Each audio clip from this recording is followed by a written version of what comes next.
না এক যুবক আল্লাহ রসুলের কাছে অভিযোগ নিয়ে আসছিল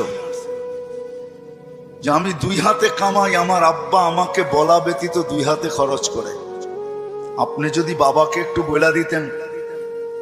আল্লাহ রসুল সাল্লাল্লাহু আলাইহি ওয়াসাল্লাম লোক পাঠাইছেন যে যাও এর বাবাকে ডেকে নিয়ে আসো। তো যে ডাকতে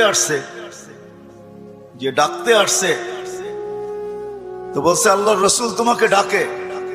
বলছে এই অবেলা? বলছে তা তো বলতে পারবো না। বলছে আল্লাহ রসুলের কাছে কে আছে?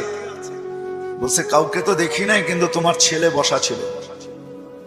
তো বাপ যখন বাড়ির থেকে বাহির হইতেছেন তো বাপ বুঝা ফেলছেন কেন ডাকে অবেলা। ছেলে যখন বসা তো মনে মনে কবিতা আবৃত্তি করতেছিলেন, মনে মনে। না জিহ্বা হেলতে ছিল না ঠোঁট নড়তে ছিল। তো জিবরিল আলাইহিস সালাম আয়েশা বইলা দিয়া গেছে যে আসতেছে, কিন্তু মনে মনে কবিতা পড়তে পড়তে। আল্লাহ বলছে সালাম দিবে, জবাব দিয়া কবিতা গুলা শুনা নিতে। তো বাবা যখন সালাম দিয়া ঢুকছেন তো আল্লাহ রসুল বলছে কবিতা শোনাও। তো সাহাবী রসুল বলতেছিল মান আখবারাক, আপনাকে কে খবর দিল? আমি তো জিহ্বা হেলাই নাই, ঠোঁটো নাড়াই নাই, মনে মনে পড়তেছিলাম। আল্লাহ রসুল বলতেছিল নাব্বাআনি আল আলিমুল খাবীর, আল্লাহ আমাকে জানায়া দিছেন, আল্লাহ আমাকে জানায়া দিছেন। তো যখন কবিতা পড়তেছিল আল্লাহ রসুল তো আব্বাকে দেখেন নাই, পেটে আসতে দেরি, আব্বা দুনিয়ার থেকে যাইতে দেরি করেন নাই। বিরাট বড় একটা শূন্যতা ভিতরে ছিল। বাপ দেখাও তো একটা বিষয়, বাপকে দেখেন নাই বিদায় ভিতরে একটা শূন্যতা ছিল। তো বৃদ্ধ কবিতা পড়তেছিল আর আল্লাহ রসুল চোখের পানি জড়াইতেছিলেন। কবিতা অনেক লম্বা, আমি দুই একটার তর্জমা শুনাই আপনাদেরকে। বৃদ্ধ বলতেছিল মনে বড় আশা ছিল, একা আছি, দুইজন কবে হব? হয়ে গেলাম দুইজন। তো দুজনেরই আশা জাগলো যে আমাদের কুল ভরবে কবে। আল্লাহ কোলো বইড়া দিল যেদিন তুমি আসলে। তো দুইজনই ভাবলাম যে আমাদের আর বাঁচার দরকার নাই, এখন বাঁচবো তো সন্তানের জন্যই বাঁচবো। সত্য এটাই, কিন্তু মা বাবা সন্তানের জন্যই বেঁচে থাকে, সন্তানের জন্য বেঁচে থাকে। বলে আমরা তোমার জন্যই বাঁচতেছিলাম, আমরা বুড়া হইতেছিলাম, তুমি জওয়ান হইতেছিলা, আমার সবকিছু তোমার ভিতরে যেতেছিল। একদিন তুমি পায়ের উপরে দাঁড়ায় গেলা, কামাইতে শুরু করলাম, আমি বুড়া হইলাম। তো বাপের বড় আফসোস ছিল যে তুমি আমাকে বাপ না মনে করতে, একজন হিতাকাঙ্ক্ষীও তো ভাবতে পারতে। তুমি আজকে আল্লাহ রসুলের কাছে আমার বিরুদ্ধে অভিযোগ দিলে। আল্লাহ রসুল পুরা কবিতা শোনার পরে যুবকের কলার দ্বারা বলতেছিল কুম ওঠ, আনতা ওয়া মালুকা লি আবিকা, তুমি আর তোমার মাল তোমার বাপের, বাপের বিরুদ্ধে অভিযোগ। তো আমার প্রশ্ন যেটা ছিল যে দিন আমাদের জন্য কেন? আজকে যদিও আমরা ভাবি না, চিন্তা করি না যে দিন আল্লাহ আমাকে কেন দিলেন, দিনের পরিবেশ আমার জন্য কেন প্রয়োজন, কেন প্রয়োজন? সত্য এটাই, আপনি মানেন আর না মানেন, বোঝেন আর না বোঝেন, এটা কিন্তু আল্লাহর তৈরি, আল্লাহ তৈরি করছেন। কে তৈরি করছেন? এটা কার তৈরি করা? এটাও তো একটা মেশিন, মানব নামের মেশিন, ঠিক না? না মেশিন না? মেশিন তো। এটা যতগুলা কাজ একসাথে করতে পারে, দুনিয়ার কোনো মেশিন মনে হয় এতগুলা কাজ একসাথে করতে পারে না, ঠিক না? এটাও তো মেশিন, এটার আল্লাহর অস্তিত্ব দেওয়া মেশিন। একটা ছোট প্রশ্ন আপনাদের কাছে আমার, সমস্ত মেশিন চালানোর জন্য যদি রীতিনীতি থাকতে পারে, তাহলে এই মেশিনটা চালানোর জন্য কি কোনো রীতিনীতি নাই? ওটা কার পক্ষ থেকে নির্ধারিত হবে? মেশিন যে তৈরি করে তার পক্ষ থেকে নির্ধারিত হয়, ঠিক না? আপনি স্বীকার না করতে পারেন, কিন্তু আমার কথা লেখা রাখেন, আপনি আর আমি জমিনে আসছি সাদা কাগজে সিগনেচার দিয়া। আমি কোরআন দিব আপনাকে, সাদা কাগজে শুধু সিগনেচার দিই না, সাথে সাথে ফিঙ্গারও দিয়ে আসছি, ফিঙ্গার। নাইলে কোরআন এই কথা চিৎকার দিয়ে কোনোদিন বলতো না, আলাস্তু বিরাব্বিকুম ক্বালু বালা। আল্লাহ জিজ্ঞাসা করছিলেন আমি কি রব নই? আমরা সিগনেচার দিয়ে আসছি সাদা কাগজে, আপনি আমাদের রব। আজকে যদিও নাকি আমরা ভুলে গেছি, সত্য এটাই, সমাজের চতুর্দিকে তাকাইলে দেখা যায় সবকিছু পাওয়ার পরে ভুলছি তো শুধু আল্লাহকে ভুলছি, আর কাউকে ভুলি নাই। আপনি যুবকের দিকে তাকান আর বৃদ্ধের দিকে তাকান, নারীর দিকে তাকান আর পুরুষের দিকে তাকান, শিক্ষিতর দিকে তাকান আর অশিক্ষিতর দিকে তাকান, গরিবের দিকে তাকান আর ধনীর দিকে তাকান, উচ্চ সোসাইটিওয়ালাদেরকে দেখেন আর নিম্ন সোসাইটিওয়ালাদেরকে দেখেন। সবার দিকে তাকাইলে একটা কথা সুস্পষ্ট, সবকিছু আল্লাহর থেকে পাওয়ার পরে কিন্তু আমরা ভুলে গেছি আল্লাহকে। সবকিছু পাওয়ার পরে, সত্য তো? হ্যাঁ, যদি প্রমাণ চান আমি দিতে পারি, প্রমাণ চান আমি যুক্তি দিয়ে দিতে পারি। বলেন ডেলি অক্সিজেন নেন কার? কে অক্সিজেন দেয় আমাদেরকে? হ্যাঁ মানেন? হ্যাঁ, আমার তো বুঝে আসে না আপনাদের এলাকায় ঢোকার পরে যে উন্নত বিশ্বের কোন লোককে যদি এই এলাকায় ছেড়ে দেওয়া হয়, বা ঢাকা শহরের ঘনবসতি এলাকাগুলাতে ছেড়ে দেওয়া হয়, বা পুরান ঢাকার কোনো গলিতে ঢুকাইয়া দেওয়া হয়, ও মনে হয় বাহির হয়ে ভাববে যে এইখানের মানুষ অক্সিজেন নেয় কি করে, ঠিক না?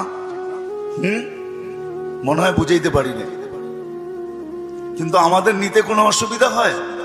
হ্যাঁ, আপনার গলিতে অক্সিজেন কে ঢুকায়? হ্যাঁ, কাটটা নেই,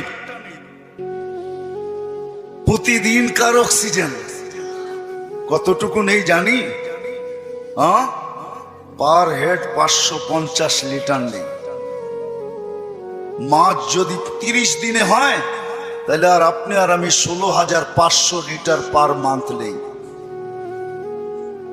অক্সিজেন। বলেন এখানে আমরা যেই কজন বসা আছি, ডেলি কতবার মন খুইলা আল্লাহ বলি? আল্লাহ, কতবার মন খুইলা আল্লাহ বলি? আল্লাহ যদি জিজ্ঞাসা করে তুই আমাকে এরকম করে ডাকিস কেন, তো আমি ভিতর থেকে যেন জবাব দিতে পারি, মালিক 24 ঘন্টা তোমার অক্সিজেন নেই, 1 টাকা বিলও তুমি নাও না। অথচ আমরা 2020-এ দেখছি, এখনো মিডিয়ায় থাকতে পারে, ঢাকার এক হাসপাতাল মাত্র আধা ঘন্টা অক্সিজেন দিছে আর 84,000 টাকা বিল বানাইছে, আর আমরা 24 ঘন্টা অক্সিজেন নেই। তুমি একবারও আমাদের থেকে বিল নাও না বা চাও না। আমার মন চাইলো তোমাকে আমি একবার মন বইরা আল্লাহ বইলা ডাকি। 3 দিন পর্যন্ত ঘরে পানি ব্যতীত কিচ্ছু নাই, 3 দিন চলতেছে ঘরের অবস্থা, শুধু পানি আছে আর কিচ্ছু নেই। 4র্থ দিন সকালে ঘরের অভিভাবক বাহির হইতেছে আর বলতেছে দোয়া করো আজকে যেন কিছু মিলে। কিন্তু যখন সন্ধ্যায় ফিরতেছেন, ওই দিনও কিচ্ছু মিলে নাই, ওই দিনও কিচ্ছু মিলে নাই। কিন্তু ঘরের মহিলা বারবার রাস্তা দেখতেছেন যে আজকে কিছু মিলবে হয়তো, কিন্তু সন্ধ্যাবেলা যখন ঘরের পর্দা উঠায় দেখতেছেন আসতেছে, কিন্তু চেহারাটা মলিন, হাত দুইটা খালি। নাম পরে বলবো আমি। যখন একবারে ঘরের কাছে চলে আসছে, এখন আর আওয়াজ, পর্দা নষ্ট হবে না, তো আওয়াজ দিছেন আলী। বুঝছেন তো? আলী রাদিয়াল্লাহু তাআলা আনহুর কথা বলতেছি। ফাতেমা রাদিয়াল্লাহু তাআলা আনহা আওয়াজ দিছেন আলী। তো চোখে চোখ পড়ছে, তো জিজ্ঞাসা করছে চেহারা মলিন কেন? বলছে আজকেও কিছু মিলে নাই। তো ঘরের মহিলা বলতেছে ওয়াজাদনা শাকারনা লাম নাজিস সাবারনা, পাবো তো শুকরিয়া আদায় করব না, পাবো তো সবর করব। দুনো অবস্থায় আল্লাহ আমাদের সাথে। আর আলী এটা জানো, আল্লাহ যাদের সাথে থাকে তাদের চেহারা মলিন হওয়ার শোভা পায় না। একটু ভাবেন না, একটু ভাবেন না। তো দরজা খোলার পরে যখন ঢুকতেছেন ঘরে, আলী রাদিয়াল্লাহু তাআলা আনহু বলতেছেন, ফাতেমা সাররাত ওয়া তাবাসসামাত। ফাতেমা মুস্কি মুস্কি হাসতেছিল। চতুর্থ দিনের ক্ষুধার্ত। এটা ওই দিনের কাহিনী যেই দিন হাসান হোসাইনকে আল্লাহর রাসূল জিহ্বা চোষায়া খিদা নিবারণ করাইছেন। ওই দিনের কাহিনী বলতেছি আমি। কিন্তু স্বামী এমনি তো মনটা খারাপ, স্ত্রী মলম দিতেছেন, সেও যদি চেহারা খারাপ করে তাহলে চেহারাটা আরো ভাঙ্গা পড়বে, দিলে আরো ব্যথা পাবে। তো প্রথম সান্ত্বনা দিছে, আলী পাবো তো শুকরিয়া আদায় করব, না পাবো তো সবর করব। দুনো অবস্থা আল্লাহ আমাদের সাথে। আমাদের জন্য শোভা পায় না যাদের সাথে আল্লাহ থাকে চেহারা মলিন হোক। স্বামী যখন ঘরে ঢুকতেছেন, আলী রাদিয়াল্লাহু তাআলা আনহু বলতেছে, ফাতেমা সাররাত ওয়া তাবাসসামাত। ফাতেমা মুস্কি মুস্কি হাসতেছিল, আমার আগমনে খুশিতে নাচতেছিল। আলী রাদিয়াল্লাহু তাআলা আনহু বলতেছেন, আমি আর নিজেকে ধরে রাখতে পারি নাই, তো আমি কাঁধে হাত রাখা দোয়া দিতেছিলাম, রহিমাল্লাহ, আল্লাহ তোমার উপরে রহমত নাযিল করো। বলেন এই সম্পর্কটা কতটুকু সুখী? আমাদেরও তো এরকম একটা সম্পর্ক আছে। যদি আমরা তুলনা করি তাহলে ওই সম্পর্কটা কতটুকু সুখী, আমরা কতটুকু সুখী। আমি কিন্তু অনেকগুলা জিনিস দেখায় বুঝাইতে চাইতেছি। এজন্যই আমার কথা শুরুটা ছিল যে একক শ্রেষ্ঠ মানুষ, যেটা সৃষ্টির ভিতরে সবচেয়ে বড় সেরা, এই মানুষটার ভাবা উচিত যে আল্লাহ দিন আমাকে কেন দিলেন, দিনের পরিবেশ আমার জন্য কেন প্রয়োজন, আর কোন সৃষ্টির জন্য দিনের পরিবেশ নাই কেন। এটা ভাবা উচিত, চিন্তা করা উচিত। আমি কয়েকটা উদাহরণ দিলাম, হাজারও দেওয়া যাবে।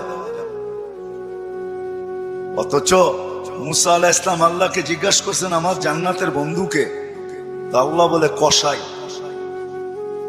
মুসা আলাইহিস সালাম ঠিকানা চাইছেন যে আমার জানা দরকার, কসাই এত বড় উচ্চ মর্যাদায় কি করে উঠলো, কি কাজের বিনিময়ে উঠলো যে আমার জান্নাতের বন্ধু হবে। তো মুসা আলাইহিস সালাম যায় দেখছেন, পুরা কাহিনীকে আমি শর্ট করতেছি, যে কসাই যখন সকালে বাড়ির থেকে বাহির হয় দোকানের উদ্দেশ্যে, তো বৃদ্ধা মার পরিপূর্ণ সেবা করা তারপরে দোকানে আসে। আবার যখন ফিরা যায়, মার মতো সত্তাকেও বৃদ্ধাশ্রমে রেখা আসে। বাবার মতো ব্যক্তিত্বকেও বৃদ্ধাশ্রমে রেখা আসে। ঘরের থেকে বাহির করে, নিজে তো খাটে থাকে, কিন্তু বাবা মাকে গাড়ির গ্যারেজের ভিতরে থাকতে বাধ্য করে।